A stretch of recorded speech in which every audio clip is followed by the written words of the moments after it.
ஹரே கிருஷ்ணா. நம்ம கம்போடியாவில் நிறைய பார்த்தோம் இது வரைக்கும். ஸோ இப்போது நம்ம இருக்கிற இந்த இடம் பார்க்க பெரிய மாளிகை மாதிரி இருக்கு இல்லையா? இது மாளிகையோ அல்லது ஸ்கூல் காலேஜோ கோயிலோ எதுவுமே கிடையாது. இது அந்த அங்கோர் வாட் குரூப் ஆஃப் கோயில்கள் அந்த குழுவோட டிக்கெட் கவுண்டர். உள்ளே போகிறதுக்கு அந்த கோயில்களை விசிட் பண்ணுறதுக்கு நம்ம டிக்கெட் வாங்கணும். ஆக்சுவலாக இதில் அந்த டிக்கெட் கவுண்டர் தான் இது. ரொம்ப ஒரு ஏர்போர்ட் மாதிரி இருந்தது. ரொம்ப அழகாக நீட்டாக ஈஸியாக புரிகிற மாதிரி போனால் என்ன பண்ணணும் எங்கே போகணும் அப்படிங்கிற மாதிரி ரொம்ப தெளிவாக இருந்தது. இவங்க டிக்கெட் எப்படின்னா ஒவ்வொருத்தரோட முகத்தை ஃபோட்டோ எடுத்துடுறாங்க, அதை டிக்கெட்டில் பிரிண்ட் பண்ணி கொடுத்துட்றாங்க. ஸோ 3 வகையான தொகுப்பு இருக்குது. 1 நாளில், 3 நாளில், 7 நாளில் போகிற மாதிரி. ஸோ அதுக்கு தகுந்த விலையும் உண்டு அதில்.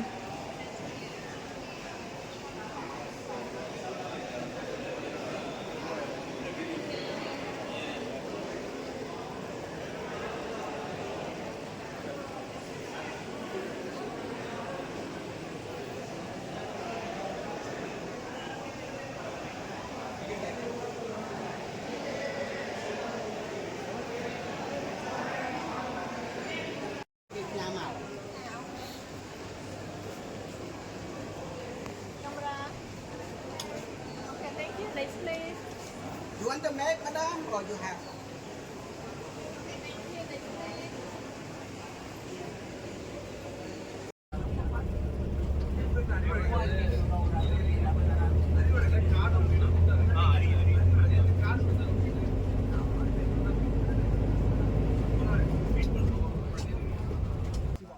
Okay. Five tower.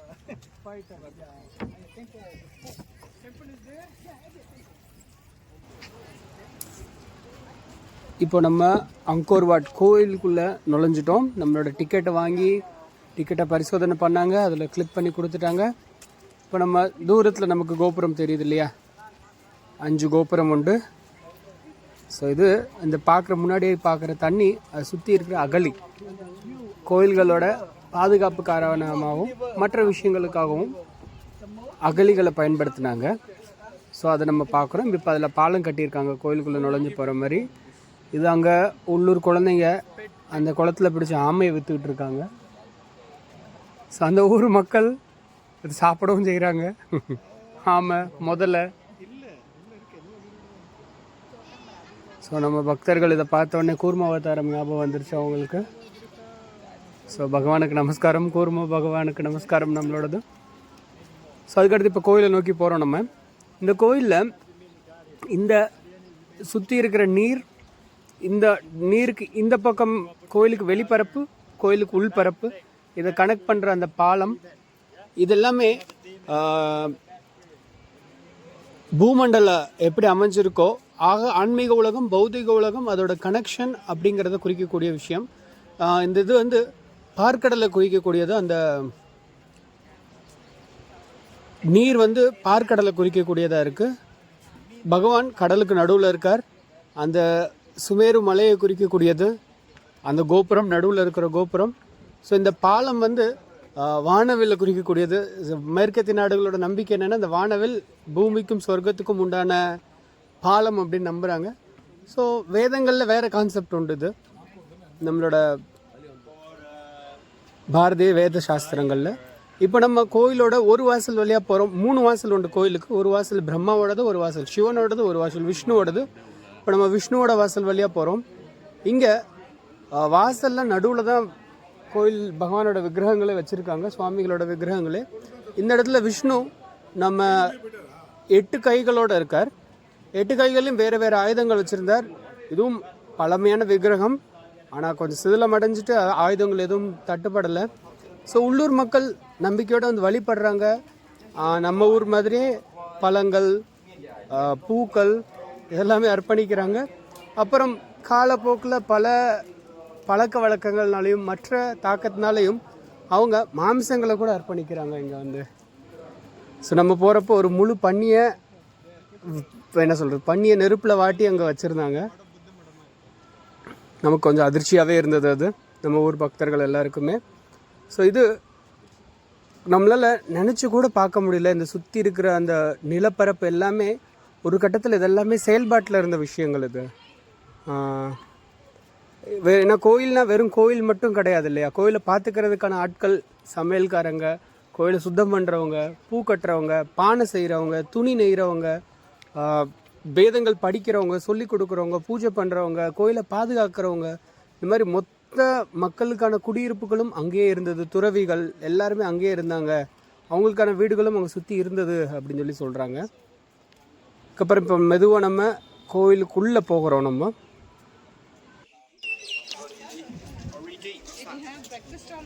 Breakfast, yes. Yeah.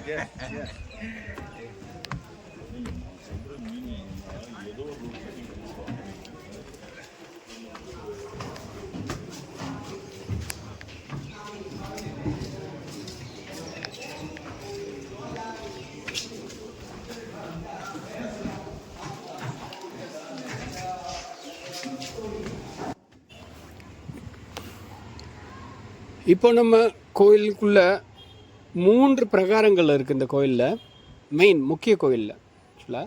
So இதில் கல் எல்லாமே கல்லுலேயே பண்ணியிருக்காங்க. ஸோ அந்த கல்லுலேயே பண்ணதால தான் 1000 வருஷங்களாக அந்த கோயில் நின்றுட்டு இருக்கு. நம்ம சேலத்துலேயும் இந்த காரணத்துக்காகத்தான் நம்ம பெரிய கல் கோயில் கட்டின்னு இருக்கோம். அதுவும் 1000 வருஷத்துக்கு நிற்க போகுது. இதில் பார்க்கலாம், நம்ம ஒவ்வொரு சின்ன இடத்துலையுமே ரொம்ப அழகான சிற்பங்கள் இன்னும் உயிரோடு இருக்குது. நீங்கள் அந்த வாசலில் பார்க்கலாம். அந்த பூக்கள், பூ வேலைப்பாடுகள் எல்லாமே ஒரு பிரகாரமாக வரும். இந்த பிரகாரத்தில் அந்த இது வந்து ஒரு சின்ன தெப்பக்குளம் மாதிரி 2 பக்கமும் இருக்குது. ராஜா வரும்போது இதில் நீராடுவார், பூஜாரிகளும் இதில் நீராடிட்டு உள்ளே வருவாங்க. ஸோ இதுக்கான தண்ணீர் எப்படி கொண்டு வராங்கன்னா, மழை நீர் மூலியமாக இதை உள்ளே கொண்டு வராங்க இந்த தண்ணி.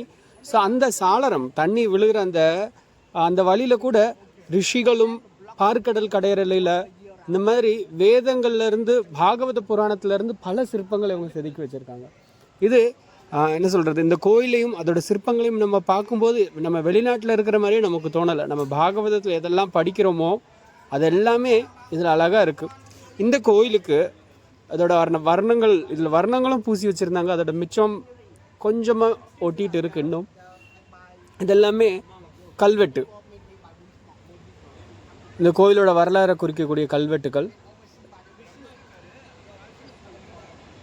இது பார்க்கடல் கடையறையில் தான். இதுவும் கூட கொஞ்சம் வேறு விதமாக சித்தரிச்சிருக்காங்க. அதை எவ்வளோ பூக்கள் வேலைப்பாடு, இது எல்லாமே கல்லில் செய்யப்பட்டிருக்கு. ஸோ நம்ம இப்போது கோயில் கட்டுறோம். நம்மக்கிட்ட நவீன எந்திரங்கள் இருக்குது, கிரேன் இருக்குது, 100 டன் 1000 டன் தூக்குற அளவுக்கு. பட் இங்கே கல்கலை இவ்வளோ அழகாக, இவ்வளோ நுட்பமாக செதுக்கிற அளவுக்கு ஆச்சரியமாக தான் இருக்குது நமக்கு. ஸோ இப்போ நம்ம இன்னும் அடுத்து உள்ளே போகிறோம். இன்னும் பலவிதமான சிற்பங்களை பார்க்க போகிறோம் நம்ம.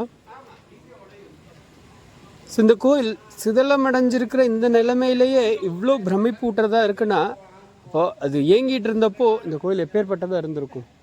இப்போ இது இன்னொரு பிரகாரம், கோயிலை சுற்றி பிரதட்சணம் பண்ணி வரக்கூடிய ஒரு வழி. இதுலேயும் பல விக்கிரகங்கள் அங்கங்கே உடஞ்சிருக்கு. இது மத தாக்குதல்களாலையும் போர் படையெடுப்பினாலையும், புத்தரோட தலையில்லாத புத்தர், இந்த மாதிரி பல காரணங்களால் இந்த விக்கிரகங்கள் எல்லாமே பின்னமடைஞ்சிருக்கு. இந்த சிற்பங்கள் எல்லாமே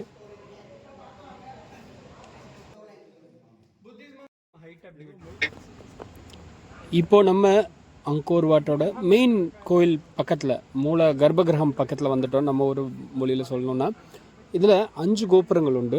4 கோபுரங்கள் சைடில், 4 கோபுரங்கள் 4 பக்கத்துலேயும், மத்தியில் ஒரு கோபுரமும் இருக்குது. இந்த கோபுரத்துக்கு போகிறதுக்கான படிக்கட்டு இது. அதாவது கோயில் பகவான் இருக்கிற இடம் மேல் அமைச்சிருக்காங்க. ஸோ இதோட படிக்கட்டுகள் அந்த இப்போ நம்ம இறங்கி வர படிக்கட்டுக்கு பின்னாடி இருக்குது ஒரிஜினலான கல் படிக்கட்டுகள். ஸோ அதில் ஏறுறது நம்ம இப்போ இருக்கிற மனுஷங்களுக்கு ரொம்ப கஷ்டம் அப்படிங்கிறதால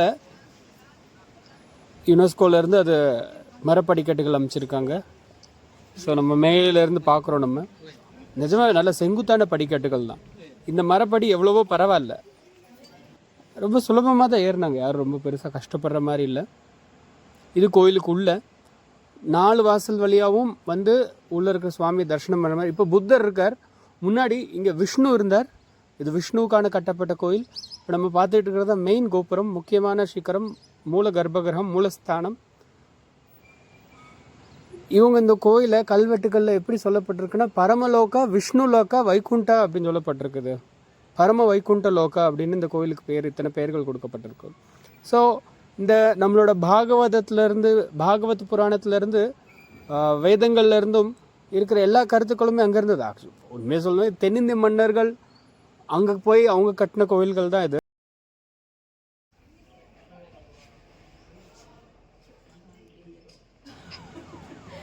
இந்த கோயில் எந்த பக்கத்தில் இருந்து பார்த்தாலும் அழகாக இருக்குது. அந்த இது மேலேருந்து பார்த்தா அந்த பிரம்மாண்டமான வியூ இது. மறுபடியும் ஒவ்வொரு இடமுமே இது நமக்கு பிரமிப்பையும் ஆச்சரியத்தையும் தான் ஓட்டுது. தென்னிந்திய குறிப்பாக தமிழ் மன்னர்கள் அங்கே போய் பகவான் விஷ்ணுவுக்காக கோயில் கட்டியிருக்காங்க. அந்த மக்களுக்கும் வைஷ்ணவத்தை பிரச்சாரம் பண்ணி பாகவதத்திலிருந்தும் வேதங்களையும் எப்படி பின்பற்றியிருக்காங்க அப்படிங்கிறது நமக்கு இப்போவும் ஆச்சரியத்தான் கொடுக்குது நமக்கு. ஸோ இதில் படிக்கட்டு நீங்கள் இப்போ பார்க்கலாம். இதுதான் ஒரிஜினல் படிக்கட்டு. இதில் ஏறி போகணும். இப்போ நம்ம சுற்றுலாத்துறையிலேருந்து நமக்கு மரப்படிக்கட்டுகள் அமைச்சிருக்காங்க ஈஸியாக போகணுங்கிறதுக்காக. அப்புறம் இந்த கோயில் காலப்போக்கில் புத்தவாதிகளோட ஆதிக்கத்துக்கு வந்தது, கட்டுப்பாட்டுக்கு வந்தது. இவங்க 1000 புத்தர் சிலைகள் செஞ்சு வச்சுருந்தாங்க. 1000 புத்தர் சிலையும் மரத்தில், கல்லில், தங்கத்தில், வெள்ளியில், ரத்னத்தில் செஞ்சு வச்சுருந்தாங்க. இது மரத்தாலான புத்தர். ஸோ இதெல்லாம் கற்களாலான புத்தர். ஸோ எல்லாரையுமே அந்த படையெடுப்புகள்னாலையும் மற்ற பிற காரணங்களாலையும் எல்லாமே இடிக்கப்பட்டது. ஒரு சில சிலைகள் இன்னும் இருக்காங்க, ஒரு சிலதை பத்திரப்படுத்தியிருக்காங்க, ஒரு சிலதை மறுபடியும் ஜாயின் பண்ணி வச்சுருக்காங்க.